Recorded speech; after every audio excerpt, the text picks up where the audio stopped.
La démocratie israélienne est en danger. Elle est en très grand danger. Le pouvoir judiciaire est incapable à lui seul d'arrêter cette dégradation. Eh bien, nous avons le plaisir d'être en ligne avec le professeur Claude Klein. Professeur Klein, bonjour. Bonjour. Merci d'être avec nous. Nous vous avons sollicité parce que nous voulions avoir votre réaction aux propos tenus samedi soir par un homme que vous connaissez bien. Il s'agit du professeur Aaron Barak, ancien président de la C'est Cour un ami. suprême. C'est un ami, voilà.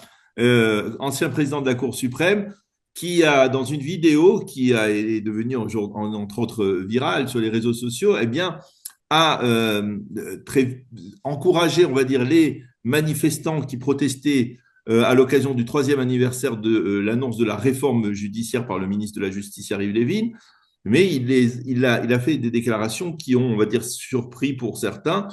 La déclaration qui, on va dire, qui a le plus été répercutée, c'est le fait qu'il a dit que l'État d'Israël n'était plus aujourd'hui une démocratie libérale. Et il a rajouté que, en fait, ou peut-être pour expliquer ce terme, tous les pouvoirs étaient concentrés chez un seul homme aujourd'hui, à savoir Benjamin Netanyahou, le Premier ministre. Alors, je voudrais d'abord avoir votre réaction sur ces déclarations. Est-ce que vous adhérez pleinement à ce qu'a dit le juge Aaron Barak? Écoutez, j'y mettrai une petite nuance, mais cette nuance, je vous le dis tout de suite, je l'ai entendue de Barak lui-même, auquel j'ai parlé avant de venir parler ici. Et il me dit ceci, oui, la démocratie israélienne est en danger, elle est en très grand danger pour les raisons qu'il a évoquées et on en parlera, mais je n'ai pas encore dit, dit-il, et je suis d'accord avec cette formule, que la démocratie israélienne n'existe plus. Elle est en danger parce que plus rien ne peut arrêter ce qui semble se passer, et en particulier, une chose importante pour lui, pour moi aussi, lorsqu'il dit que le pouvoir judiciaire est incapable à lui seul d'arrêter cette dégradation. Alors, je vais essayer de me faire l'avocat de ceux qui ne pensent pas comme le juge Aaron Barak et probablement comme vous, et qui disent, regardez, pourquoi aujourd'hui la démocratie israélienne serait en danger, puisque il y a le pouvoir politique d'un côté, la Knesset, le gouvernement, et puis il y a le pouvoir juridique, et ce que l'on voit aujourd'hui, c'est que le pouvoir juridique, il est lui très totalitaire, on va dire, c'est lui qui, d'une certaine manière, empêche, entrave l'activité du gouvernement. On l'a vu la semaine dernière, la Cour suprême s'est immiscée ou a pris des décisions concernant de multiples sujets, comme par exemple interdire la fermeture de la radio de l'armée israélienne, comme par exemple interdire aux contrôleurs de l'État d'enquêter sur les affaires sur les événements du 7 octobre, comme par exemple geler une décision concernant le virement de plusieurs centaines de millions de shekels aux instituts, on va dire aux instituts éducatifs orthodoxes. Et là, on va faire finalement pour un citoyen lambda comme on peut l'être, eh bien, on dit on a le sentiment que c'est exactement le contraire. Si il y a aujourd'hui, on va dire, une forme de totalitarisme, elle vient de la Cour suprême, pas de la part du gouvernement. Non, alors je crois que là, c'est une mauvaise interprétation. Cela dit, je suis prêt à commencer par une remarque générale.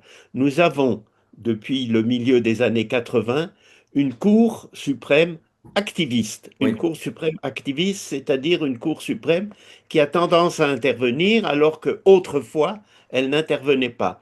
Et cela se manifeste par deux côtés d'intervention. Le premier, c'est celui qui consiste à dire qu'elle intervient même dans des affaires qu'on pourrait juger politiques, alors qu'autrefois on disait que lorsque c'est purement politique, ça n'est pas justiciable selon les termes américains. Et la deuxième face à laquelle je fais allusion du changement de la jurisprudence de la Cour, c'est qu'elle admet aujourd'hui que tout le monde peut s'adresser à la Cour. Il ne faut pas ce qu'on appelait autrefois, ou ce qu'on appelle en France encore, un intérêt spécifique pour agir. Voilà. Alors maintenant, oui, la Cour intervient, mais la Cour intervient parce qu'elle a le sentiment que le gouvernement, la Knesset, et en particulier le gouvernement, semble intervenir dans les affaires publiques sans le moindre contrôle, sans la moindre limite. C'est pourquoi la Cour intervient. Alors prenons un exemple. D'abord, je vous corrige sur un tout petit point. La Cour n'a pas encore remis en question l'arrêt de Galei Tzahal. Elle a simplement dit, nous allons examiner, voilà un recours, nous allons l'examiner, nous allons voir s'il y a des raisons valables à le faire.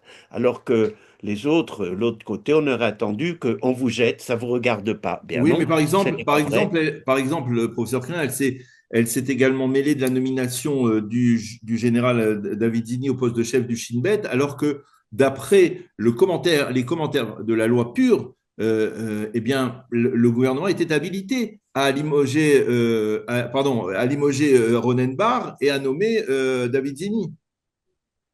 Oui, mais c'est vrai pour beaucoup de décisions, mais je vous donne un autre exemple qui a été un exemple extrêmement illustratif.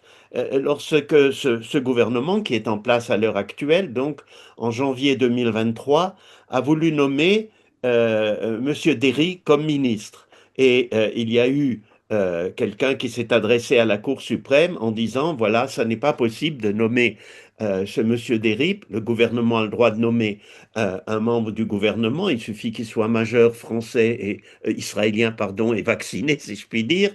Mais Monsieur Derry vient de passer 3 4 ans en prison et il y a encore des affaires contre lui. Ça n'est pas raisonnable de le nommer. Et la Cour a admis cela et la nomination de Monsieur Derry a été remise en... Et il n'est plus membre du gouvernement, même s'il participe à toutes les réunions du gouvernement. Alors il faut dire que oui, la conception que l'on a dans le monde entier, n'est-ce pas, de la justice, c'est que c'est la dernière référence pour juger un certain nombre de choses qui, autrement, partiraient à volo. Alors, il ne faut pas exagérer, et je suis prêt à vous concéder une petite remarque aussi. Il m'est arrivé de penser, je ne l'ai pas toujours dit, mais de le penser, que la Cour suprême est allée un peu loin dans son interventionnisme. C'est assez rare, mais Peut-être elle a par exemple tendance à intervenir. peut-être par exemple en cassant des lois fondamentales.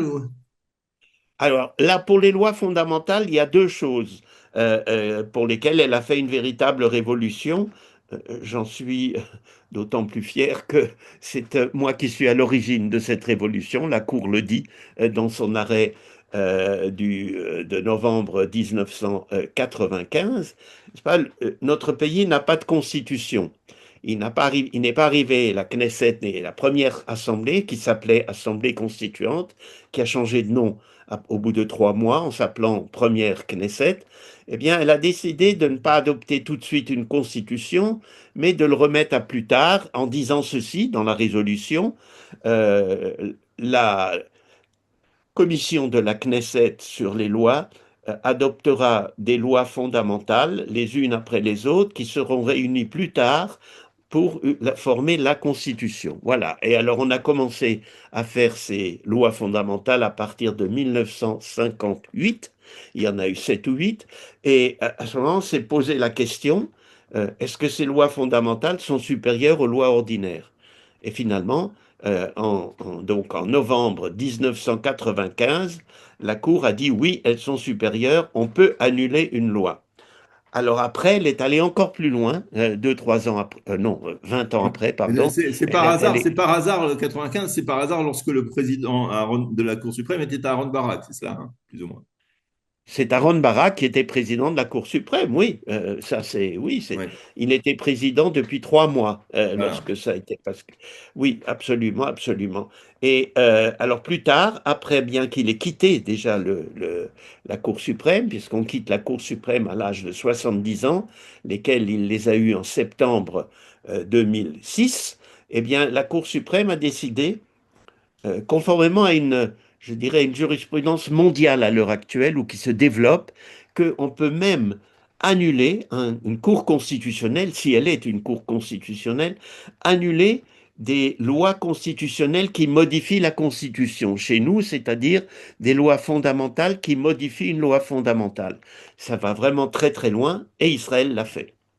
Alors, finalement, aujourd'hui, et puisque vous vous référez très loin dans l'histoire de l'État d'Israël, il y a des juges Je citerai par exemple même le premier président de la Cour suprême, Zemmoura, parce que j'ai fait un peu de devoir pour voir les citations, ou même Moshe Lando, ou même Menachem Elon, qui était l'adjoint d'Aaron Barak au poste de vice-président de la Cour suprême, qui disait ce n'est pas de notre devoir d'empiéter sur ce que fait le pouvoir législatif ou ce que fait le pouvoir exécutif.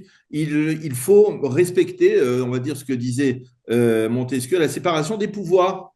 Or, Non, là, non, alors, finalement, ce qui s'est passé à travers l'activisme juridique d'Aaron Barak et de tous ses successeurs, y compris du juge Yitzhak Amit aujourd'hui, eh bien, c'est que justement, il n'y a plus de séparation des pouvoirs. Et donc, non, non. la démocratie israélienne, elle ne respecte pas ce principe de base de la démocratie. Écoutez, non, non, non, je suis pas d'accord. Et je vais vous le dire en deux phrases très simples.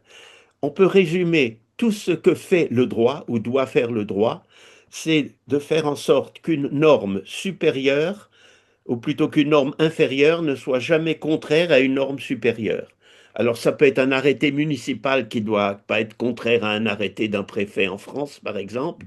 Mhm. Donc, et donc il faut une institution qui dira si oui ou non la norme inférieure, l'arrêté municipal par exemple, n'est-ce pas, est contraire ou conforme à la loi supérieure. Alors chez Mais nous, alors, en quoi la Cour suprême est habilitée à le dire?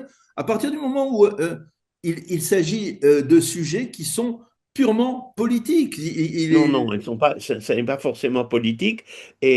Bah, ce sont des Excusez-moi de vous le décisions du dire, gouvernement, un gouvernement de il droit. y a dans le monde 90% des pays démocratiques ont institué ce qu'on appelle le contrôle de constitutionnalité des lois.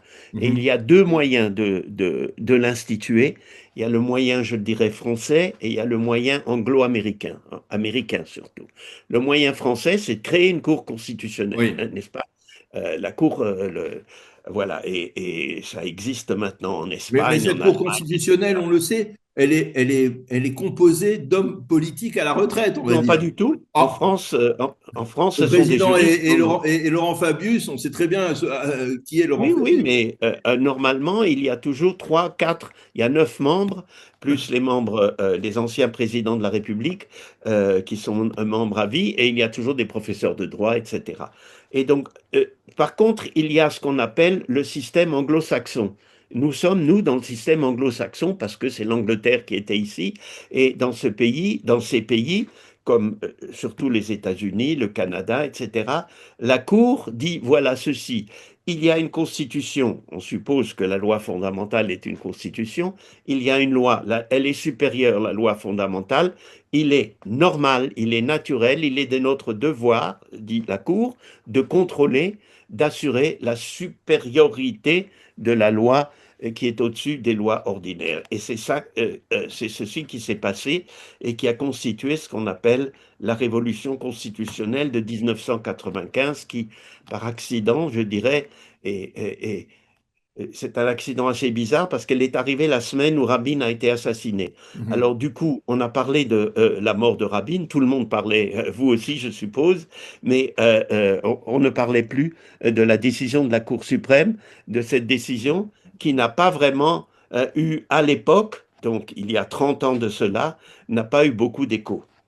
Oui, elle n'a pas eu beaucoup d'écho et elle s'est faite surtout, on va dire, pas d'un commun accord avec l'ensemble de la population, elle s'est faite de manière arbitraire à C'est pas l'initiative du... arbitraire. Il y avait 9 juges, il y avait 9 juges, et il y en a que 6 qui ont voté pour. Je reviens à ce que à un sentiment qui règne aujourd'hui j'espère que vous n'êtes pas étanche au ressentiment de nombreux Israéliens et qui se reflète à travers les derniers sondages. Le dernier sondage dit qu'aujourd'hui, 48% seulement des Israéliens font confiance à la Cour suprême. C'est extrêmement bas pour une institution qui aurait dû être très conscientuelle, qu'il était à l'époque, jusqu'à l'époque d'Aaron Barak, peut-être même après, mais qui aujourd'hui ne l'est plus du tout. Si elle ne l'est plus du tout, ça veut dire qu'il y a un ressenti, ça veut dire qu'il y a une partie du peuple qui se sent discriminée par l'activité de la Cour suprême. Non, écoutez, je conteste un peu, non pas le chiffre, mais les raisons du chiffre. Vous voyez, Ah, il y a une image que j'aime beaucoup. Vous avez une personne sur laquelle tout le monde jette de la boue et au bout de une semaine que tout le monde lui a jeté de la boue, on vient de lui dire, ah ben tu es sale.